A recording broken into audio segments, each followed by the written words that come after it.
रहेगा। ईमान से बोलो मेरे भाई, क्या नरेंद्र मोदी ने इस रिश्ते का गारंटी दिया? नहीं दिया। सोच के जरा बताइए, दिया? तो जब वो अपने धर्म पत्नी को गारंटी नहीं दे सकते, तो हे गाजीपुर के लोगों, मनिहारी के भाइयों, यह आपकी गारंटी कभी भी नहीं देगा। ये संविधान कोशिश धरती पर डॉक्टर भीमराव अम्बेडकर पैदा न होते तो शायद मेरा जैसा भाई भर का बेटा बोलने के लिए नहीं होता। उस बाबा साहब की कृपा बता रहे थे, व्याख्या कर रहे थे कि संविधान बचेगा कि नहीं बचेगा, संविधान का गुण क्या है, वो लंबी कहानी हो जाएगी। केवल 2 मिनट में अपने बात को समेटूंगा, तो की संख्या बड़ी लंबी है। पति पत्नी दोनों मिल करके अगर पेट में पल रहा किसी बिटिया को मारने का भी प्रयास करेंगे, तो चाहे उसके परिवार के लोग बचाओ या न बचावे, उसके प्रयास के लोग बचाओ चाहे बचावे, लेकिन भारत का संविधान उसकी मदद करेगा। बोलो करेगा कि नहीं करेगा? उस संविधान को यह भारतीय जनता पार्टी खत्म करना चाहती है। मेरा नौजवान भाई खड़ा है, नौजवानों, तेरी जवानी को सलाम करके कहता हूँ, माननीय एमपी साहब, प्रातः जब हम लोग चला करते थे, नौजवानों की श्रृंखला खड़ी होती थी, हर रोज पर 50, 100, 200 की संख्या में हमारा नौजवान खड़ा होकर के दौड़ लगाता था, इस विश्वास के साथ, इस भरोसा के साथ कि आने वाले दिन में निश्चित रूप से हम सेना में भर्ती होंगे, पुलिस में भर्ती होंगे। उस नौजवानों की चेहरे की मुस्कान इस सरकार ने खत्म कर दिया। बेरोजगारी चरम सीमा पर, पड़ोसी प्रदेश है उत्तर प्रदेश का नौजवान, गाजीपुर का नौजवान, गाजीपुर की बहन, गाजीपुर की बेटी बिहार में जाकर के नौकरी कर रही है। अरे हे भारतीय जनता पार्टी के लोग, शर्म करो, शर्म करो। अगर जरा सा भी शर्म है तो बिहार से नसीहत ले लो। 17 दिन में कितनी नौकरी मिली? यहाँ तो पुलिस की भर्ती में पेपर आओ, आर में पेपर आओ, ये तो बसें नहीं चल रहा है, इसमें भी पेपर आउट करा देते सब। इसलिए मेरे भाई, बात लंबी हो जाएगी। जंगल में आग लगी, एक छोटी सी गौरैया जो चिड़िया होती है, वो भी अपने चोंच से आग को बुझा रही थी, दौड़ती थी, तालाब में पानी उठाती थी, ले आकर के चोंच से गिराती थी। रचनाकार कहता है, भाई नरसिंह भाई, आप कभी भी हैं कि अरे गौरैया, ये तो बताओ, तुम्हारे इस चोंच के पानी से ये जंगल की आग बुझेगी? गौरैया कहती है, देख भाई, आग बुझे चाहे न बुझे, आज नहीं तो कल जरूर बुझेगी, और जब बुझेगी तो इसका इतिहास लिखा जाएगा। इतिहास वो ये होगा कि एक तरफ आग लगाने वालों का इतिहास लिखा जाएगा और दूसरे तरफ आग बुझाने वालों का, और जब आग बुझाने वाले का नाम लिखा जाएगा तो मेरी जैसी गौरैया का भी नाम लिखा जाएगा। हे हमारे नौजवानों, तेरी जवानी को सलाम करके कहता हूँ, बूथ के पदाधिकारी साथी, आपकी जवानी को सलाम करके कहता हूँ, यह अवसर आपको मिला है। 2024 में आप बूथ के अध्यक्ष बनाए गए हैं, आप सेक्टर के पदाधिकारी बनाए गए हैं, और राजू भाई, आप विधानसभा अध्यक्ष हैं, और सीधा ठोक के कहेंगे, आदरणीय अंसारी साहब, आप जब 2024 का चुनाव लड़ रहे थे, तो मैं राजू यादव, मैं भानु यादव, मैं धारा यादव, रविंद्र यादव पदाधिकारी था, और हमने आपको सांसद बनाया अपने नेता के कहने पर। यह इतिहास आपका लिखा जाएगा। अवसर आपको खेलना तो सब चाह रहे हैं, क्रिकेट में हर व्यक्ति चाहता है एक बार बल्ला मेरे हाथ लग जाए।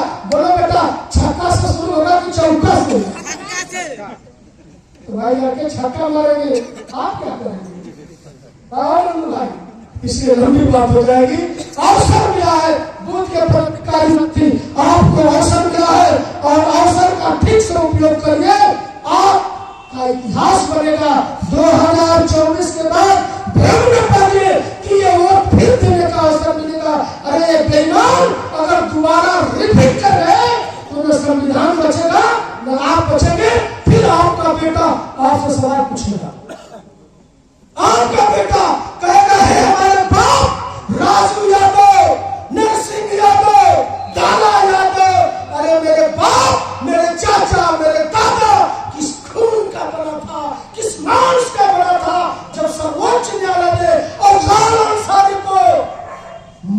किया तो गाजीपुर के नौजवानों को मौका दोगे कि नहीं दोगे? ये है आज। इसलिए अंतिम बात कहते हुए कि असफलता एक चुनौती है, स्वीकार करो, स्वीकार करो। असफलता एक चुनौती है, स्वीकार करो, स्वीकार करो।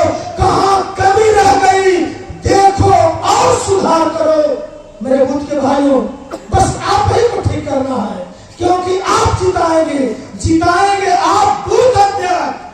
और डॉक्टर रमाशंकर आप मोच बैठेंगे, डॉक्टर भाई मोच उठेंगे कि आप न जिताते होते तो हमारा नाम कैसे होता? बोलो भाई मोच खड़ी हुई। अरे वाह, तेरे हाथ उठा के बताइए कस के। अरे वाह, ताली बजा दीजिए। इसलिए असफलता एक चुनौती है, स्वीकार करो, स्वीकार करो। कहाँ कमी रह गई देखो और सुधार करो। अरे कुछ किए भी नहीं, सोचे तो नहीं होता, और कोशिश करने वालों की कभी ऐसा हो गया जो अंग्रेजों से 6 बार सिल्वर जेल में रह करके माफी मांगने का काम किया। अगर हमारे यहाँ इसी सरकारी को 40 रुपया वेतन मासिक मिलता था तो 7 रुपया पेंशन पर जीने वाले माफी वीर को एक वीर सावरकर कहते हैं। और 28 मई को सेंट्रल विस्टा का उद्घाटन का जब कार्यक्रम हुआ तो देश की प्रथम नागरिक, संसद की संरक्षिका, आदिवासी और शूद्र समाज की द्रौपदी मुर्मू को जो है आमंत्रित तक नहीं किया गया। और सेंट्रल विस्टा में जो हमारा राष्ट्रीय प्रतीक है अशोक स्तंभ, उसको स्थानांतरित करके हटा करके वहां पर राजदंड का प्रतीक सिंदूर लगा दिया गया। और माफी वीर के जन्मदिन जो है, जन्मदिन पर जो है संसद का उद्घाटन करने का काम किया गया। अभी आप देखे होंगे हमारे सनातन परंपरा में शंकराचार्यों का सबसे बड़ा महत्व होता है। और चारों शंकराचार्यों ने राम मंदिर के उद्घाटन का विरोध किया। कहा कि आधे अधूरे मंदिर का जो है उद्घाटन नहीं होना चाहिए, राम की मूर्ति में प्राण प्रतिष्ठा नहीं होनी चाहिए। लेकिन 22 जनवरी को राम का दोबारा जन्म करा दिया गया। अभी तक तो हम लोग जानते थे कि चैत्र शुक्ल नवमी को राम का जन्मदिन मनाया होता है, हम लोगों के यहाँ पूरी पकवान बनता था। लेकिन आरएसएस की सारे पर भारतीय जनता पार्टी हमारे समाज को गुमराह करने के लिए जो है अशोक नक्षत्र में राम मंदिर का उद्घाटन करने का काम किया। 15 अगस्त 1947 को भारतीय संविधान की प्रस्तावना को अंतिम स्वीकारता दी गई थी। यह साफ संदेश देता है कि भारतीय जनता पार्टी संविधान को खत्म करके लोकतंत्र को मिटा करके राजतंत्र स्थापित करना चाहती है।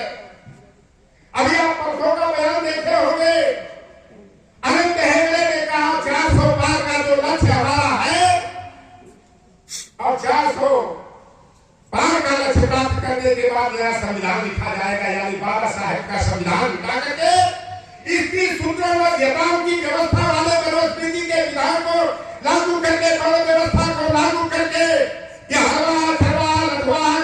समाज के लोगों को, मैं तो बचपन में जाता था, मोहम्मदाबाद को सामंतियों की धरती कहा जाता है। और मैंने देखा ही नहीं और बहुत किया हूं, कन्यावाला हमारा है।